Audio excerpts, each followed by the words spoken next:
12 তারিখের পরে ক্ষমতা চেঞ্জ হয়েছে, তোরা এখন হলে থাকিস কিভাবে? আমি এক মুহূর্তের জন্য সেই ছবিটা দেখে, সংবাদ সম্মেলনটা দেখে অবাক হয়েছিলাম যে এটি কি ছাত্র দলের সংবাদ সম্মেলন নাকি ছাত্রলীগের সংবাদ সম্মেলন। তারা ফিরিয়ে নিয়েছে সন্ত্রাসের রাজনীতি, ত্রাসের রাজত্ব, মাফিয়াতন্ত্রের রাজনীতি। সেটি 24 পরবর্তী বাংলাদেশের জন্য অনভিপ্রেত এবং দুঃখজনক। পিছনে যারা দাঁড়ায় ছিল ম্যাক্সিমাম ছাত্রলীগের সন্ত্রাসী বা ছাত্রলীগের রাজনীতির সাথে জড়িত ছিল। ঢাকা পলিটেকনিকে যে ঘটনাটি ঘটেছে খুবই অনভিপ্রেত একটি ঘটনা।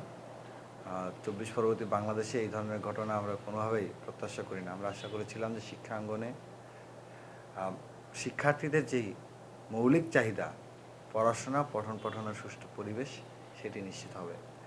এই জন্য আমরা বারবার ক্যাম্পাস অভ্যন্তরে, একাডেমিক এরিয়ায়, হল এরিয়ায় ছাত্র রাজনীতির বিরোধিতা করেছি। শিক্ষার্থীরা বিরোধিতা করেছে, আমরা শিক্ষার্থীদের বিরোধিতার সেই বিরোধিতার প্রতি সমর্থন জানিয়েছিলাম।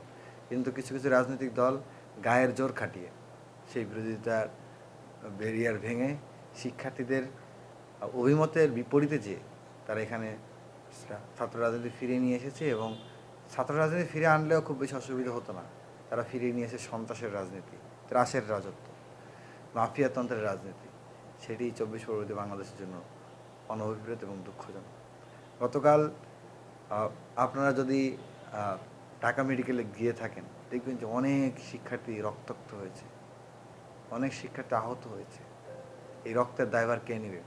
গতকাল রাত্রে তানভীর বাড়ি হামিম সংবাদ সম্মেলন করছেন, পিছনে যারা দাঁড়ায় ছিল ম্যাক্সিমাম ছাত্রলীগের সন্ত্রাসী বা ছাত্রলীগের রাজনীতির সাথে জড়িত ছিল। আমি এক মুহূর্তের জন্য সেই ছবিটা দেখে, সংবাদ সম্মেলনটা দেখে অবাক হয়েছিলাম যে এটি কি ছাত্র দলের সংবাদ সম্মেলন নাকি ছাত্রলীগের সংবাদ সম্মেলন। গতকাল ঢাকা পলিটেকনিকে আপনি ছবি দেখবেন যে সাহারি করার জন্য শিক্ষার্থীরা সাহারি রান্না করেছিল।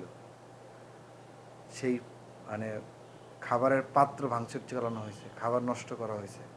তারা তারাবি পড়ে এসে হলে বিশ্রামের জন্য প্রস্তুতি নিচ্ছিল, এমন সময় ছাত্র দলের সন্ত্রাসীরা শিক্ষার্থীদের উপর এই বর্বরচিত হামলা চালাইছে। তাদের মোটিভ তো পরিষ্কার। তাদের মোটিভ হচ্ছে যে ডেইলি ক্যাম্পাসে নিউজ আপনি দেখেছেন এবং বিভিন্ন জায়গায় আপনারা হয়তো প্রত্যক্ষদর্শীদের সাক্ষাৎকার শুনেছেন, যেখানে স্পষ্ট ভাষায় প্রত্যক্ষদর্শী ভিকটিমরা বলেছেন যে 12 তারিখের পরে ক্ষমতা চেঞ্জ হয়েছে, তোরা এখন হলে থাকিস কীভাবে? এইটা বলে হামলা চালানো হয়েছে। গতকালকে মিডিয়া ন্যারেটিভ দাঁড় করানোর চেষ্টা করা হয়েছে ছাত্রদল শিবির সংঘর্ষ, কিন্তু এটা স্পষ্টতই ছাত্রদলের হামলা, আক্রমণ ছাড়া এখানে কোনো দ্বিপাক্ষিক কোনো সংঘর্ষ এখানে হয় নাই। এখানে একতরফাভাবে ছাত্রদল নিজেরাই, ছাত্রদলের সন্ত্রাসীরা একসাথে একযোগে শিক্ষার্থীদের উপর হামলা চালিয়েছে। আপনি দেখছেন একজন সনাতন শিক্ষার্থী পর্যন্ত রক্তাক্ত হয়েছে, আহত হয়েছে, তাকেও রেহাই দেয় না এই সন্ত্রাসীরা। তো তাদের মোটিভটা পরিষ্কার, তারা গিয়েছে হল দখল করতে, তারা হলের নিয়ন্ত্রণ নিতে চাইছে। হলে এখনও যান ঢাকা পলিটেকনিকে, সকল বহিরাগত শিক্ষার্থী যাদের কোনো ছাত্রত্ব নাই, বাইরের শিক্ষার্থী যাদের কোনো নিয়মিত একাডেমিক ব্যাকগ্রাউন্ড নাই, সে সকল শিক্ষার্থী নামের সন্ত্রাসীরা ছাত্রদলের শেল্টারে, ছাত্রদল সন্ত্রাসীরা আজকে হল দখল করে আছে, হলে সিট নিয়ে আছে। এটা নিয়ে কথা বলতে গেলেই শিক্ষার্থীদের উপর হামলা করা হয়, চড়াও করা হয়। শিক্ষার্থীরা যারা বৈধ শিক্ষার্থী, তারা থাকার মতো সিট পায় না। অন্যদিকে এই বহিরাগত সন্ত্রাসীরা দিনের পর দিন, বছরের পর বছর ধরে সিট অবৈধভাবে দখল করে রাখছে।